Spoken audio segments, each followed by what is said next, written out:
quiero que haya una ley. Señores, continuamos aquí con el desarrollo de su espacio Diario 16. Miren, los buenos días de inmediato al doctor Fulgencio Severino del Movimiento Patria para Todos. La posición del doctor lo hemos invitado por esta situación que se está dando. ARL, Colegio Médico Dominicano.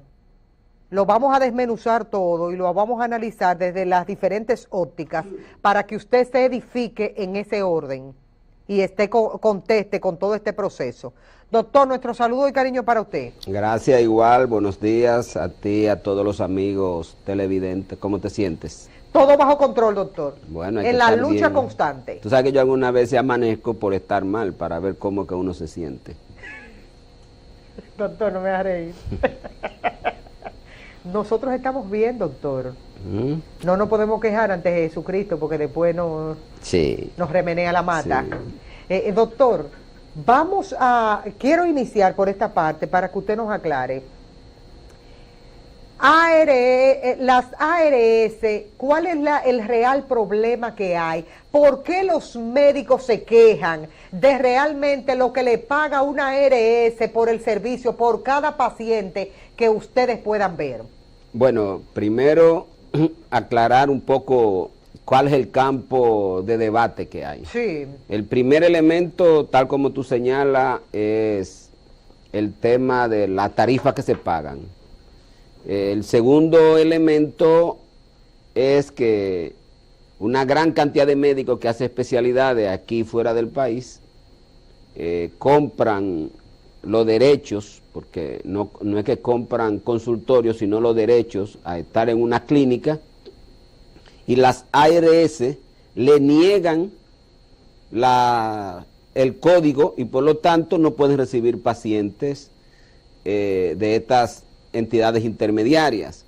El tercer elemento que está en debate es el tema con la frecuencia, que quitan código por cualquier cosa. Y el último elemento es que estos tres se han complicado mucho más porque a pesar de las reiteradas reuniones que se hicieron el año pasado con el objetivo de frenar una práctica perversa que venían teniendo las ARS, de que un paciente decidía ir a un médico a una consulta por las razones que fuera, ese médico no tomaba ese seguro, o porque el médico no quisiera, o porque la ARS no le daba el código.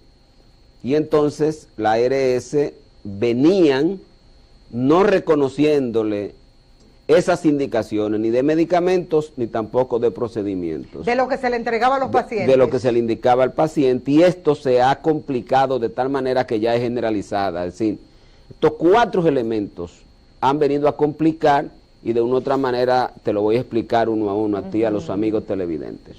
En lo que tiene que ver con las tarifas que siguen pagando las ARS fueron las mismas que se pactaron con el gobierno y la CISARRIL en el 2007, cuando se inicia el Seguro Familiar de Salud.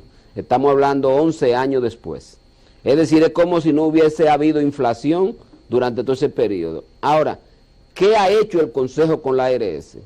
Mientras en aquel entonces se le pagaba a una ARS 483 pesos por cada afiliados que ellos tenían, hoy le pagan 1.013 pesos. Es decir, que más del doble se lo han duplicado. Y sin embargo, a los médicos le siguen pagando la misma tarifa del 2007. ¿Cuál es esa tarifa? La tarifa ahora, actualmente, de una consulta son 300 pesos. 300 pesos. 300 pesos, los médicos siempre hablan de 270 porque ella automáticamente retienen lo que la ley establece, de un 10%, que son de los impuestos que los médicos pagan al gobierno. Naturalmente, con una tarifa de 300 pesos, no hay ninguna posibilidad para tú mantener un consultorio abierto, por una razón muy elemental. Un consultorio, una tanda, tiene un gasto promedio de 30,000 pesos en el nivel más bajo, porque eso incluye unos 10,000 pesos de secretaria, eso te incluye el consultorio, la energía eléctrica, teléfono, etcétera.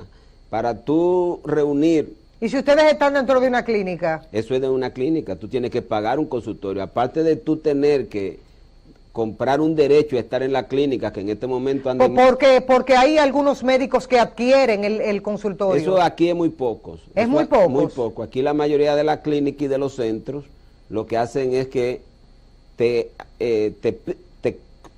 exigen un derecho que hoy te están exigiendo. Yo tengo una doctora que recién se graduó de cardiólogo allá en el hospital nuestro y ella tuvo que buscar 1.200.000 pesos por el derecho a entrar. No que el consultorio es de ella, sino por el derecho a estar en la clínica y adicional a eso... ¿Y entonces después cuando ella tenga que irse? Nada, eso se pierde. ¿Eso se pierde? Claro. ¿Pero cómo va a ser? Así es. ¿Tú crees que es fácil? Esto no es fácil. Entonces, pero solamente hablando del derecho al consultorio, te pongo el caso mío. Yo tengo un consultorio que tengo una tanda.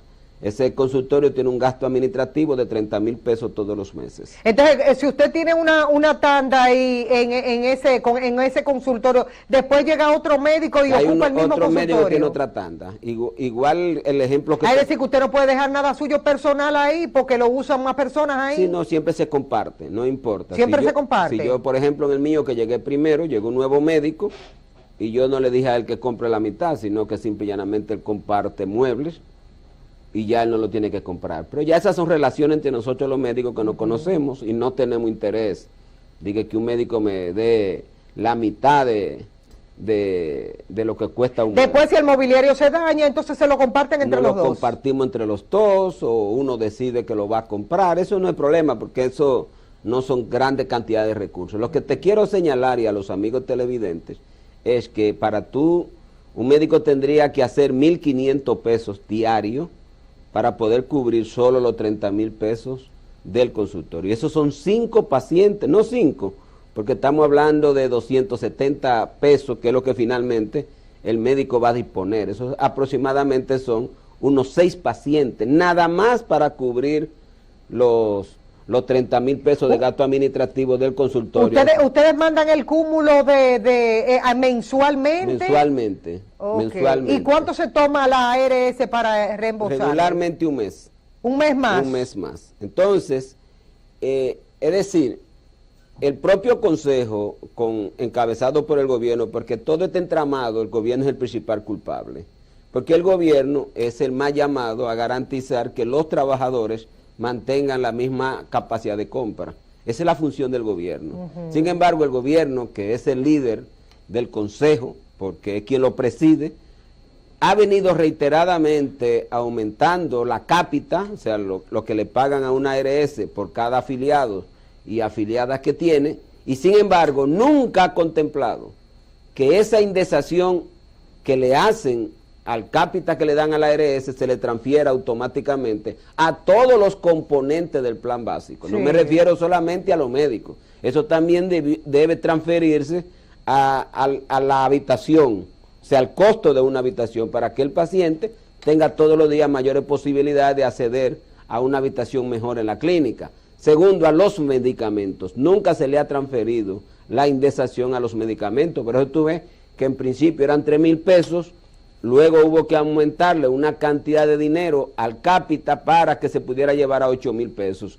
Pero ahora le indexan de nuevo el cápita, pero no se lo cargan a los medicamentos. Es decir, aquí es jodido por ese azaroso, como decía Freddy Veragoy, que ese azaroso Consejo de la Seguridad Social, dirigido por el gobierno, los sindicalistas y ese sector empresarial, que indexan al ARS y no transfieren esa indexación como establece la ley a todos los componentes del plan básico. ¿Por qué? Porque ese consejo es una asociación que yo le llamo una asociación de malhechores a favor de las ARS.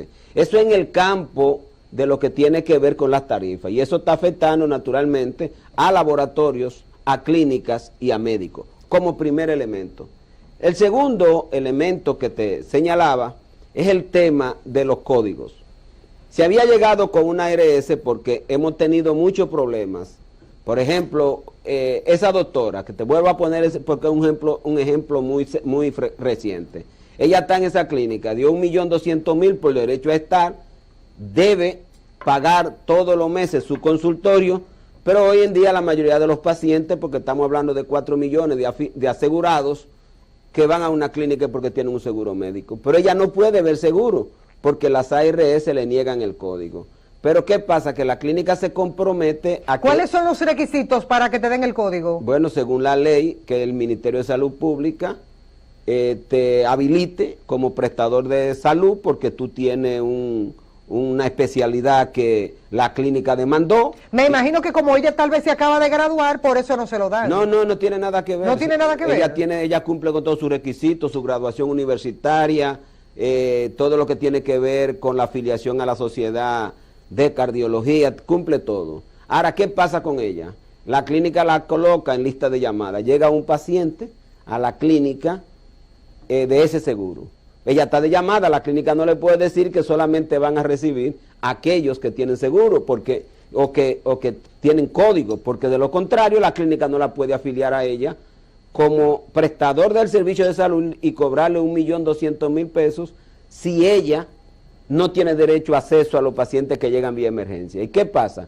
Que ella le dice a ese paciente que no tiene seguro. ¿Qué va a pasar entre ese paciente y esa doctora? Que ella tendrá que cobrarle de manera directa una tarifa que casi siempre es más superior a la que paga el seguro médico, y esto va en detrimento de los pacientes y naturalmente va del médico, porque hay muchos pacientes... Los pacientes están desesperados, doctor. Te voy a ir analizando cada uno de los hechos para que veas por qué los pacientes están desesperados. Ahora venimos es el tema del código.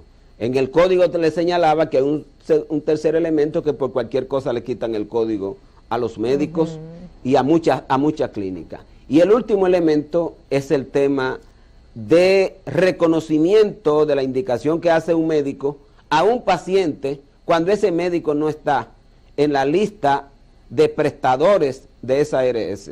Por ejemplo, te vuelvo y te pongo el caso anterior para que puedan entenderme. Esta doctora ya está en ese centro de salud.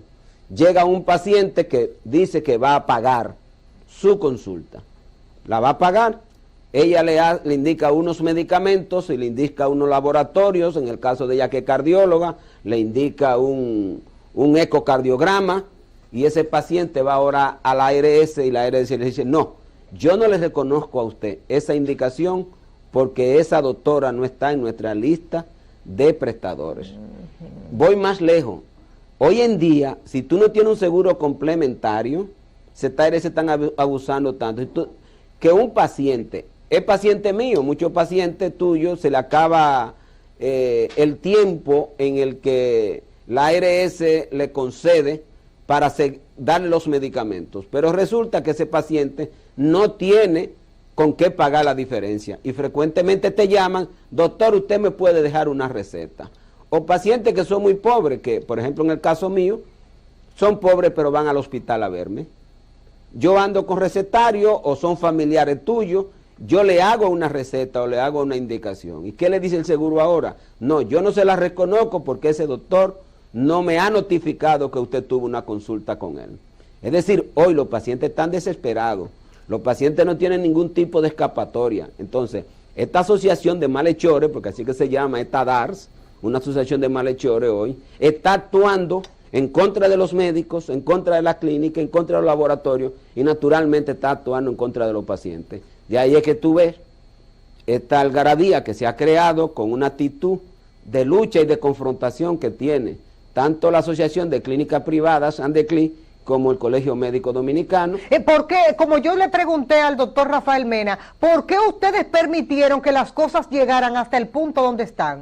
Bueno, no es un tema de permitirte, es un tema de que estas asociaciones cuentan con la complicidad del gobierno y naturalmente con la complicidad de los otros dos sectores que tienen capacidad de veto. Doctor, discúlpeme, pero yo pasé aquí un video y el día de la inauguración del Hospital Moscoso Puello, y ahí estaba presente el doctor Wilson Roa, que dirige el Colegio Médico Dominicano. Entonces el presidente decía, porque está ahí grabado en internet, usted lo puede buscar, aquí está el doctor Wilson Roa, un hombre tal cosa, y que si yo qué, bueno, se estaban tirando piropos ellos. Esos son piropos envenenados. Son piropos envenenados, pero independientemente... Pero el doctor Wilson Roa ahí... Esos son piropos envenenados. Ajá. Tú sabes que los gobiernos siempre intentan elevar o realzar con esos piropos a esa clase media, muchas veces para inactivarlo, pero de todas maneras el colegio está por encima de cualquier presidente. O sea, un presidente puede... Ahora cuando vi al doctor Wilson Roa junto con el del Andeclí, y digo yo, ¿y esto? Sí, no, óyeme, el colegio médico tiene una dinámica, porque estamos hablando de un sector de clase media bastante activo, que hace reuniones gremiales todas las semanas, que tiene encuentros hospitalarios permanentemente, sociedades médicas especializadas permanentemente. Es decir, nosotros los médicos no somos cualquier tipo de sociedad de clase media. O sea, nosotros los médicos tenemos una capacidad de reunión que es demasiado frecuente, primero porque el nivel de actividades académicas que se hacen y de discusiones científicas son muy elevadas. O sea, yo te puedo decir, por ejemplo, que nosotros los cardiólogos nos reunimos por lo menos 7, 8 veces al año. Grandes cantidades, pero estamos hablando de eventos, nosotros somos 585 cardiólogos y alrededor nos reunamos entre 200 y 400 cardiólogos en cada uno de esos eventos. Y eso automáticamente genera presión. Desde el lado del colegio médico, toda la semana hay un evento en algún pueblo que reúne los médicos y genera presión. De tal manera que es muy difícil que un presidente del colegio médico pueda permanecer engautesado, se llama, o embaucado, sí, por un piropo venenoso como ese que le tiró el presidente de la República al doctor Wilson Roa. Yo lo que quiero señalarle a los amigos televidentes y a ti, de manera muy particular, de que la única culpa de todo esto es una reforma que se hace aquí en el año 2000 y que a pesar de la advertencia que nosotros habíamos hecho, que la privatización de la seguridad social, colocarla en el mercado con el objetivo de que estos sectores obtuvieran grandes beneficios, construir un plan básico de tal manera que las ARS no solamente tenían beneficio por el gasto administrativo, sino que también tenían como beneficio todo lo otro que dejaran de gastar en la atención de la salud de los pacientes, iba a presionar para que estas entidades trataran por todos los medios de reducir la capacidad de uso de los servicios a los cuales tenían derecho y que en determinado momento demandarían de los pacientes. Y naturalmente iban a tener tendencia obligatoriamente a proletarizar los médicos. Y el mejor ejemplo, que vuelvo a reiterar, una tarifa mantenida desde el 2007, cuando se discute con la CISARRIL el tema de entrada en vigencia, como había impuesto el presidente de la República, y que todo el mundo nos acusaba que éramos nosotros que no queríamos que iniciara el seguro familiar de salud, y hoy tenemos los resultados. Los pacientes víctimas, los médicos somos víctimas, y las clínicas también están altamente afectadas. Sí, pero espérese un momentico, doctor. Los médicos en este sentido, si hay una víctima es el paciente. Bueno, eso es... Porque usted dijo hace un momentito que las ARS son como asociaciones de malhechores, ¿fue que usted dijo? Ajá, así es. Entonces, los médicos vienen y nos atracan a nosotros. Sí, pero vamos... Porque cuando uno va, por ejemplo, nosotros las mujeres que vamos donde la ginecóloga, entonces, lo más cotidiano, de que, doctora, hágame un Papá Nicolau. Entonces la doctora dice, bueno, 1,000 pesos de diferencia de seguro, más 1,200 pesos porque te va a hacer un Papá Nicolau. Que antes tú ir normal, cotidianamente, a hacerte un Papá Nicolau, tú pasabas tu seguro, le pagaba una diferencia de 300 pesos, después subió a 500 y ya y te hacían tu Papá Nicolau. Ya iban 2,200 pesos. Pero tú no has comprado la receta, si la doctora te da una receta y te dice, mire, compre tal cosa mientras tanto, dependiendo de lo que tú fuiste a exponer. Estamos hablando que si tú no dispones en tu cartera de 5,000 toletes, no te va para tu casa conforme, de que porque fuiste al médico y estás comprando la receta. Es decir, que aquel atraca a los médicos y los médicos nos atracan a nosotros. Y dicen por ahí que ladrón que le roba al ladrón tiene 100 años de perdón. Vamos a explicar un poco eso. Explíquelo, doctor, bien, que me va a dar una cosa bien, y grande. Bien, vamos a explicar eso. ¿De dónde proviene la diferencia que en otras ocasiones hemos discutido aquí, que es sumamente elevada para los pacientes, no para ti porque tú eres rica, pero para los pacientes? Es decir, nosotros... Espérese, que tengo que coger aire, que yo soy, ¿qué, doctor? Rica. Bueno... comparado con mucha gente que... Ya lo admitió, por lo menos ya empezamos.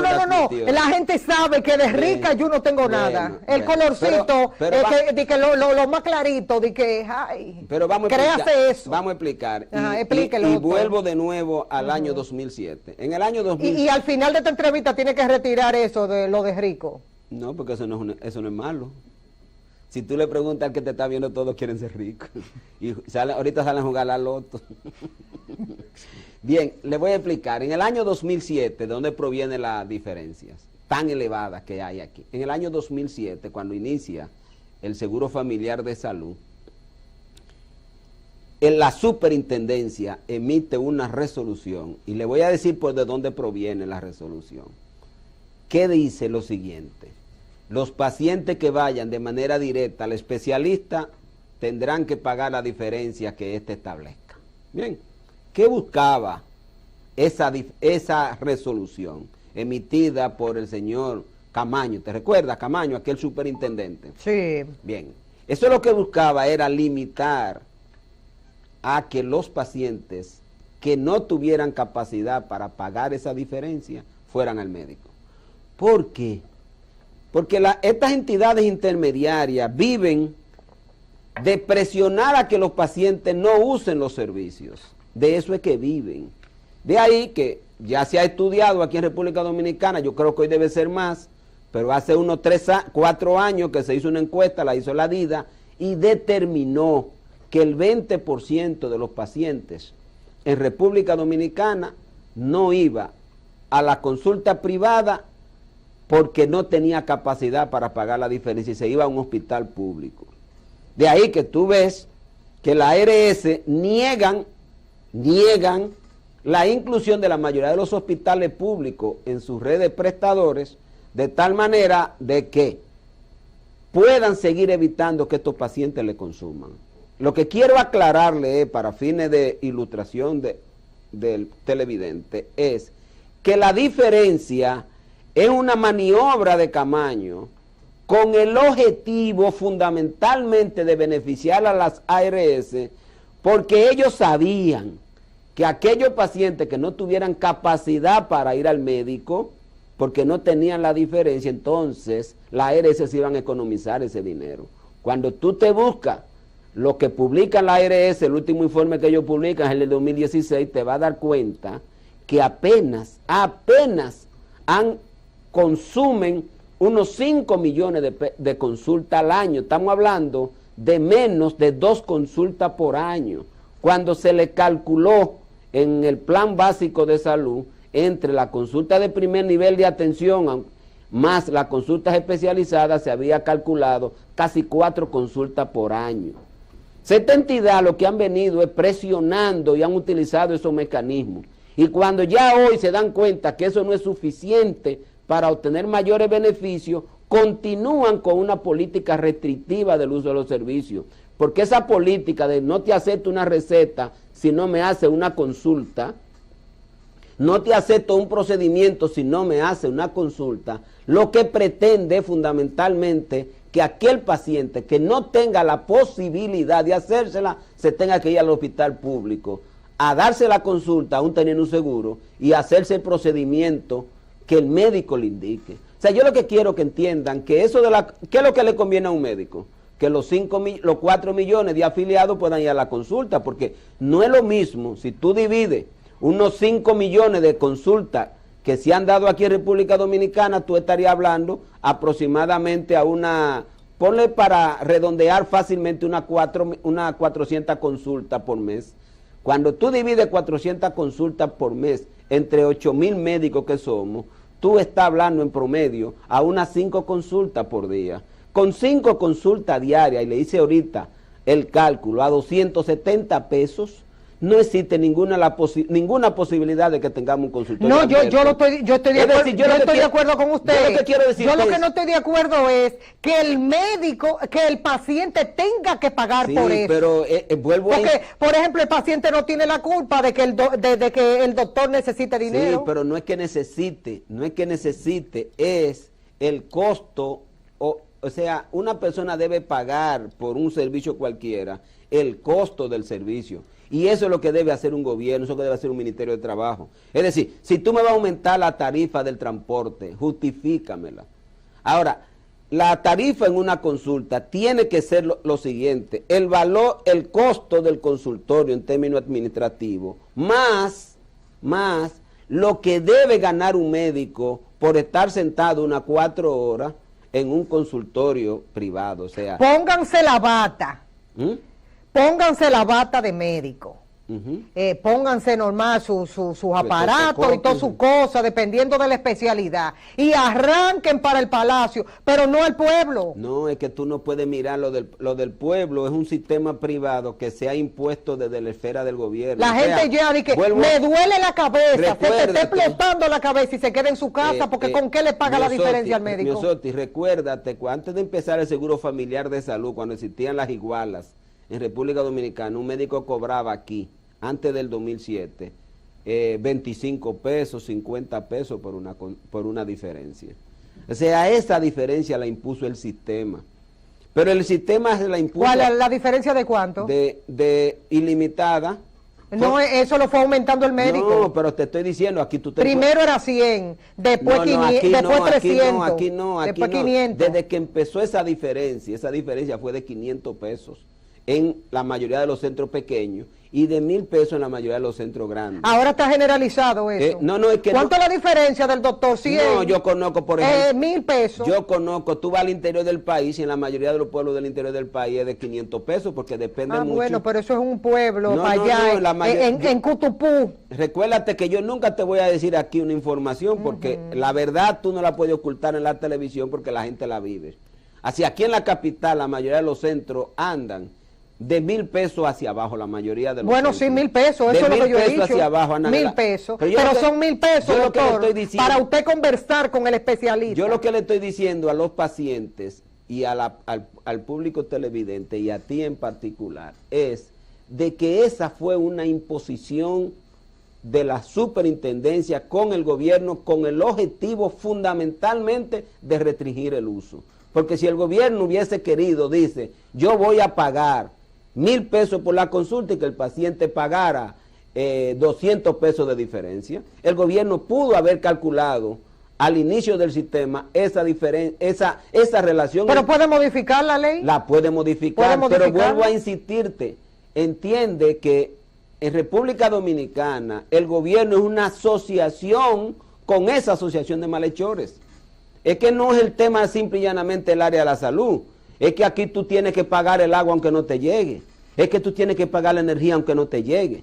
Es que la población aquí es víctima de una política pública orientada fundamentalmente a que sectores intermediarios tengan grandes beneficios, aún sea en detrimento del trabajador y en detrimento de la población. Porque ¿qué es lo que a un médico le conviene? Que si tú tienes 4 millones de asegurados, vamos a suponer 4 millones de asegurados, y tú le calculas una media de 3 consultas, de cada uno de esos asegurados, 3 consultas, tú tendrías 12 millones de consultas y aquí lo que están teniendo son 5 millones de consultas. O sea, ¿qué es lo que a mí me conviene como médico? Yo tener en mi consultorio 15 pacientes y que esos 15 pacientes el gobierno me dé 15,000 pesos vía el seguro y que los pacientes me puedan pagar 3,000 pesos pagando 200 pesos de diferencia vía la diferencia. Ahora, ¿tú crees que el gobierno y las ARS van a presionar a que el paciente vaya al médico? No, porque no solamente la consulta que ellos tienen que pagar, ellos van a tener que cubrir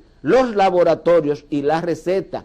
Y ese negocio intermediario actúa fundamentalmente para restringir la consulta, porque la consulta, vuelvo a insistir, no es solamente un médico, es que El que va a un médico sale con una indicación de fármacos y sale con una indicación de laboratorios y de procedimientos. Y eso es lo que la ARS está restringiendo. Y para que entiendan, le puse el último ejemplo. Hoy no solamente es que tienen una diferencia alta, sino que yo no te puedo hacer una receta a ti si tú no vas y me pagas las diferencias. O sea, es que hay una política pública dirigida a limitar al máximo que los pacientes y la población pueda utilizar el seguro de salud que paga mediante los descuentos que le hacen de su trabajo, pero es una decisión del gobierno en asociación con estas intermediarias con el objetivo de que éstas tengan los mayores beneficios que se puedan tener. O sea, si tú le dices ahora mismo a los médicos, vamos a juntarnos y a partir de mañana el gobierno autoriza y el consejo autoriza que la consulta van a ser, no sé, ponle 1,000 pesos y que la ARS y que la diferencia va a ser los 500 pesos, va a ser los 1,500 que el gobierno lo va a pagar y el afiliado va a pagar los 100 pesos, tú puedes estar seguro que eso es lo que a los médicos les conviene. Vamos a hacer una segunda parte del tema, doctor, porque el tiempo se nos fue. Se nos fue ya. Sí, nos hubiese gustado durar como hasta las 12 del mediodía, pero no me lo permite el canal. Estoy gestionando eso, para que me permita durar hasta las 3, 4 de la tarde. ¿Usted cree que yo pueda, doctor? Adiós, que tú eres la princesa de este canal. No lo diga duro, que nos asustamos todos. Tenemos que ir a la pausa comercial. Lo invito a usted, doctora, a que hagamos la segunda parte. Póngalo en agenda, dentro de su apretada agenda, para venir al programa a hacer la segunda parte del tema, que está súper interesante. Nos vamos a la pausa comercial y de manera inmediata entramos con este sector que yo quiero escuchar, que es una parte importante de la iglesia. El reverendo Fidel Lorenzo, quien dirige el CODUE, viene a arrojar luz con unos cuantos temas de interés de lo que tienen que ver de una u otra forma con lo que está ocurriendo en la República Dominicana, después de la pausa comercial.